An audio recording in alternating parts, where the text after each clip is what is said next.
Welcome to our channel again. आप सबका बहुत बहुत स्वागत है एक बार फिर से।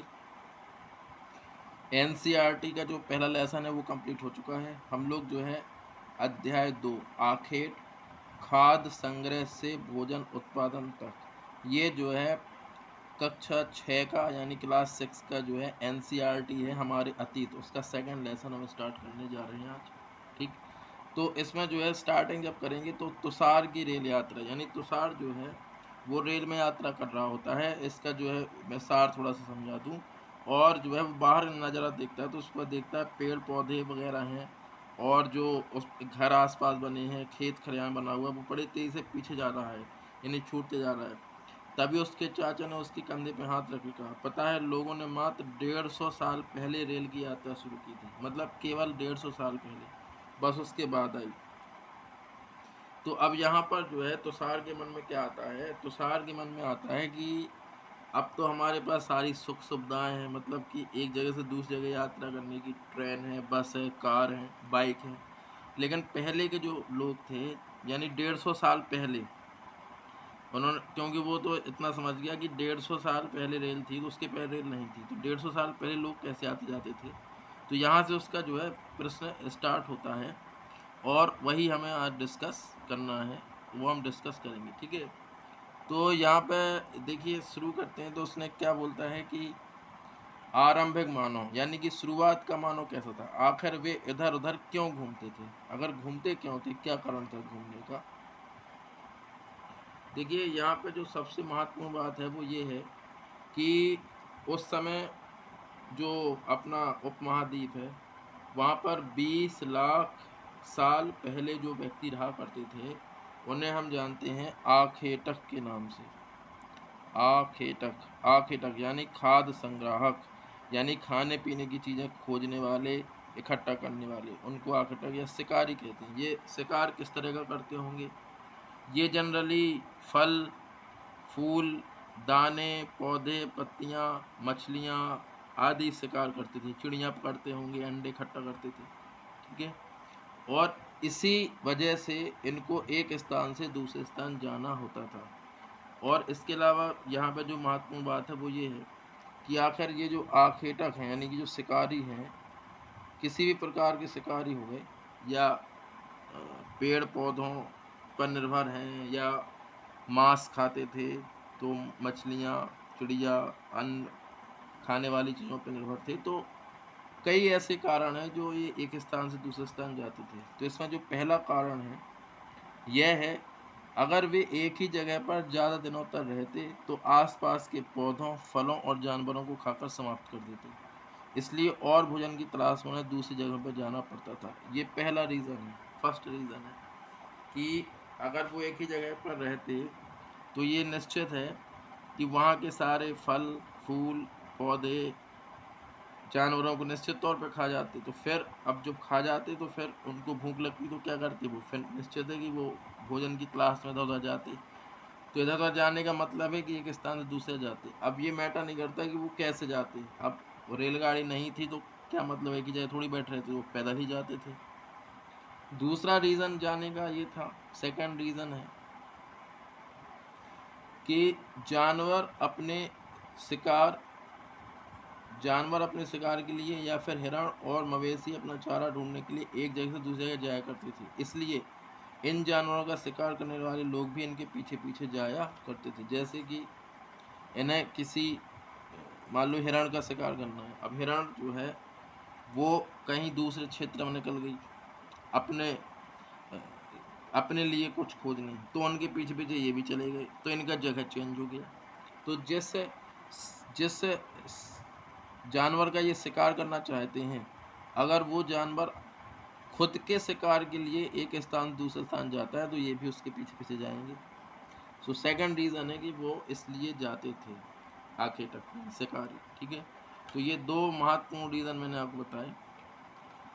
तीसरा जो है रीज़न जो अपन देखेंगे इसमें, तो तीसरा जो रीज़न है वो है कि पेड़ और पौधों, तीसरा रीज़न है पेड़ों और पौधों में फल फूल अलग अलग मौसम में आते हैं, इसलिए लोग उनकी तलाश में उपयुक्त मौसम के अनुसार अन्य इलाकों में घूमते होंगे। यानी कि एक स्थान से दूसरे स्थान केवल इसलिए कि इस स्थान पे मान लो कि कोई फल होता है, मान लो आम, उधर चले गए। दूसरी जगह मान लो होता है सेब, तो दूसरी जगह सेब, वहाँ चले गए। तो ये मौसम के हिसाब से एक जगह दूसरी जगह जाते रहते थे। चौथा कारण यह था कि कोई भी मनुष्य है, पुराने समय पे हो या अब हो, कोई हो, वह बिना पानी के नहीं रह सकता। तो पानी की खोज में जो है ये जाते थे। तो झीलों, झरनों, नदियों में जहाँ भी पानी मिलता था वहाँ जाते थे खोजते हुए, क्योंकि बहुत सारी झीलें ऐसी होती थी जो कभी नहीं सूखती थी, और बहुत सारी झीलें ऐसी होती जो कभी कभी सूख भी जाती थी। तो अगर जो सूख जाती थी, उनके पास के जितने एरिया हैं, सूखने वालों के पास के जितने एरिया है, वहाँ के जो लोग होंगे वो निश्चित तौर पे वहाँ से जाएंगे उन जगहों पे जहाँ की नदियाँ सूखी नहीं है वहाँ। तो ये चौथा रीज़न था एक स्थान से दूसरे स्थान जाने का। ठीक है। दूसरी चीज़ है, हमें जो है इसके आरंभिक जीवन के बारे में जानकारी और कैसे मिलती है, समझिए, कोशिश करिए। देखिए, पुरातात्वविद को कुछ ऐसी वस्तु मिली हैं जिनका निर्माण और उपयोग आखिर तक खाद्य संग्रह के लिए करते थे। यानी कि ध्यान देने वाली बात ये है यहाँ पे कि जो भी पुरातात्विक को मैं लास्ट लेसन में बता चुका हूँ कि ये ऐसे लोग जो पुरानी चीज़ें खोजते थे, वस्तुएं खोजते थे, पत्थर खोजते थे, चित्रों को खोजते थे। तो जो शिकार करने के लिए उनको ज़रूर लगता था, अब वो शिकार कैसे करते थे, या तो पत्थरों के हथियार बना लिए, या लकड़ियों के या हड्डियों के औजार बना लिए। लेकिन इनमें से जो पत्थर है वो सबसे ज़्यादा समय तक सुरक्षित रहा, तो ये बचा रहा। तो पत्थर जो है सुरक्षित रहे, बचे रहे। इनमें से कुछ औजारों का उपयोग फल फूल काटने, हड्डियों मांस काटने तथा पेड़ों की छाल और जानवरों को खाल उतारने के लिए किया जाता था। औजारों का प्रयोग जनरली काहे के लिए करते थे? फल फूल काटने के लिए करते थे, मांस काटने के लिए करते थे, पेड़ों की छाल काटने के लिए, जानवरों की खाल उतारने के लिए करते थे। हड्डियों या लकड़ियों के मुट्ठे लगाकर भाले और बाण जैसे हथियार बनाए जाते थे। कुछ औजारों से लकड़ियां भी काटी जाती थी जिनका प्रयोग ईंधन के उपयोग के लिए होता था। ठीक है, क्योंकि आग जलाना इन्होंने सीख लिया था, तो ईंधन के लिए भी लकड़ियों की आवश्यकता थी। यहाँ पे दो प्रकार के आप देख सकते हैं, दो पत्थर के औजार बने हैं, एक ये औजार है, एक ये औजार है। ये वाला जो औजार है इसका प्रयोग होता था, आपका जो पौधे हैं, पेड़ हैं, उनकी जड़ों को उखाड़ने के लिए, उनको खाते थे जड़ों को, तो उनको जड़ों को उखाड़ने के लिए इसका प्रयोग होता था। और जो ये वाला पत्थर है इसका प्रयोग होता था, जो जानवरों की खाल होती है उससे अपने लिए, इसकी सहायता से अपने लिए पहनने के लिए कपड़े बनाते थे। ठीक है, ये इम्पोर्टेंट दो पत्थर यहाँ पे हैं। तो ये औजार यहाँ पे उनको मिले हुए थे। अगली जो यहाँ पे बात हमें देखने मिलती है, अब यहाँ से चैप्टर बहुत ज़्यादा महत्वपूर्ण हो जाएगा आपका, रहने की जगह निर्धारित करना। रहने की जगह जो है निर्धारित करना। यहाँ पे एक मानचित्र आप देख रहे होंगे, ये वाला, ये इंडिया का मैप है। इसमें कुछ स्थान बने हैं, बुर्जहोम है, मेहरगढ़ है। तो ये कुछ इम्पोर्टेंट जगह हैं जहाँ पे सबसे पहले आखेटकों को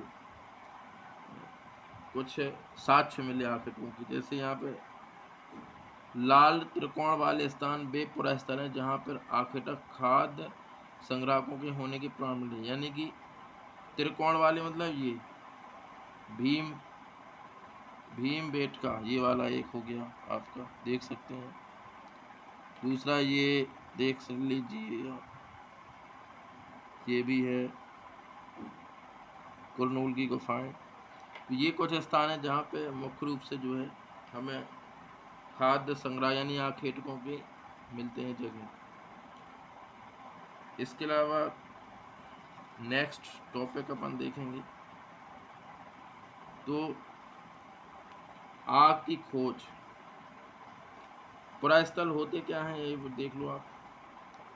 पुरास्थल क्या होते हैं? पुरास्थल उस स्थान को कहते हैं जहां औजार, बर्तन और इमारतों जैसे वस्तुओं के अवशेष मिले हैं। ऐसी वस्तुओं का निर्माण लोगों ने अपने काम के लिए किया था और बाद में वे वहीं छोड़ के चले गए। ये जमीन के ऊपर अंदर कभी भी समुद्र या नदी तल में भी पाए जाते हैं। इन पुरास्थलों के बारे में आपको आगे अध्याय में बताया जाएगा। पुरास्थल उस स्थान को कहते हैं जहां औजार, बर्तन, इमारतें मिली हैं, अवशेष उनके मिले हैं। ठीक है। चीजें कहने का अर्थ ये है, पुरा स्थल यानी कि पुराने स्थान, ऐसे स्थान जैसे भीमबेटका एक यहाँ पे आया था, मध्य प्रदेश का है ये क्षेत्र। ठीक है। अभी नाव तो अभी यहाँ पर जो है संग्राहकों के बारे में हमें जानकारी मिलती है। तो इसका मतलब है कैसे मिली होगी जानकारी, कि यहाँ पे कोई औजार वगैरह मिल गए होंगे या कोई बर्तन मिल गए होंगे, है ना। तो ये इम्पोर्टेंट चीज़ है। अब इसके बाद जो नेक्स्ट आपका टॉपिक आता है वो आता है, it's a very most important topic है, आग की खोज। आग की खोज यहाँ पर इम्पोर्टेंट चीज़ें है। मानचित्र में अपन ने कुरनूल गुफा देखी थी, मैंने उसे इस तरह से मार्क भी किया था।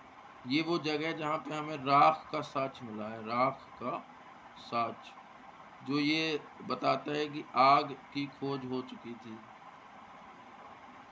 कुरनूल गुफा में जो है हमें राख का साक्ष्य, यहाँ राख के अवशेष मिले। इसका मतलब है कि आरंभ में लोग आग जलाना सीख गए थे। आग का इस्तेमाल कई कार्यों के लिए किया गया होगा, जैसे प्रकाश के लिए, मांस भूनने के लिए, खतरनाक जानवरों को दूर करने के लिए आदि के लिए किया गया होगा। ठीक है। यहाँ पे एक प्रश्न भी छोड़ दिया उन्होंने कि आज हम आपका उपयोग कैसे करते हैं, ये आपको बताने कैसे करते हैं टिप्पणी। इससे लेट राइटिंग अच्छी हो जाती है, आर ओ वगैरह के एग्जाम होते हैं, PCS है, UPSC है, करना चाहिए। इसके बाद हम लोग तो रिसर्च वाले हैं। ठीक है। हाँ, एक रिसर्च PhD हूँ मैं, तो PhD ये सब चीज़ें हम लोग का काफ़ी, हम लोग रिसर्च में देखते रहते हैं, लिखने में बड़ा यूज हो जाता है इसे। इसके बाद आपका नाम और तिथियाँ। हम जिस काल के बारे में पढ़ रहे हैं, पुरातत्वविद ने उनके बड़े बड़े नाम रखे हैं। आरंभ काल को वे पुरापाषाण काल कहते हैं। पुरापाषाण यानी कि पाषाण, पुरा माने होता है प्राचीन और पाषाण माने होता है पत्थर, यानी पुराना ऐसा समय जहाँ पत्थर थे बस। यह नाम पुरास्थलों से प्राप्त पत्थर के औजारों के महत्व बताता है, क्योंकि जितने भी पुराने औजार मिले सब पत्थर मिले, इसलिए इसको अपन ने बोल दिया पुरापाषाण काल। पुरापाषाण का 20 लाख साल पहले से 12,000 साल पहले, 20 लाख साल पहले से 12,000 साल पहले के दौरान माना जाता है। इस काल को भी 3 भागों में बांटा गया, आरंभिक, मध्य और उत्तर। मानव इतिहास की लगभग 99% कहानी इसी काल के दौरान घटित हुई है। जिससे देखो पर्यावरण में बदलाव होता है जहाँ पर, उसे हम बोलते हैं मेसोलिथ यानी कि मध्य पाषाण काल। मेसोलिथ यानी कि मध्य पाषाण काल, वो पुरापाषाण काल हो गया, ये मध्य पाषाण काल हो गया। ऐसे ही नवपाषाण काल भी है, आगे देखेंगे। और आगे देखो, अगले युग की शुरुआत होती है 10,000 साल पहले, इसे नवपाषाण युग कहा जाता है। नवपाषाण का मतलब क्या होता है, जहाँ नए नए स्थान मिले हों, नए नए चीज़ें हमने खोजी हों, नए नए स्थान, नई नई प्रजाति, नए नए सारी चीज़ें इनोवेशन वाली होंगी। ठीक है। तो नवपाषाण काल का क्या मतलब होगा, हमने कुछ स्थानों के नाम दिए, अगले अध्याय में तुम्हें ऐसे अनेक नाम मिलेंगे। ठीक है।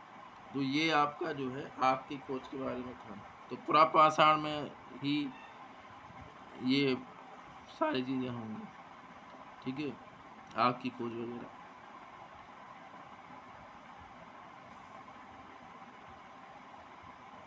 तो ये जो है हमने इतनी चीज़ें जो है आज के लेसन में इतनी पढ़ी हैं। ठीक है। आज के वीडियो में इतना पढ़ेंगे। इसके बाद जो है नेक्स्ट वीडियो जो आएगा वो इसके बाद इस लेसन को कवर करेंगे, यानी आधा लेसन लगभग कवर हो गया है, आधा लेसन अगली वीडियो में कवर होगा। और नेक्स्ट वीडियो में अपन क्या करने वाले हैं, नेक्स्ट वीडियो में चैप्टर भी कवर होगा और इसका जितना पार्ट जो है हम आज कवर किए हैं उसके इम्पोर्टेंट क्वेश्चन भी निकालेंगे। जैसे पिछले 2 वीडियो में निकाले हैं वैसे इसके भी निकालेंगे। तो नेक्स्ट वीडियो भी बहुत महत्वपूर्ण है।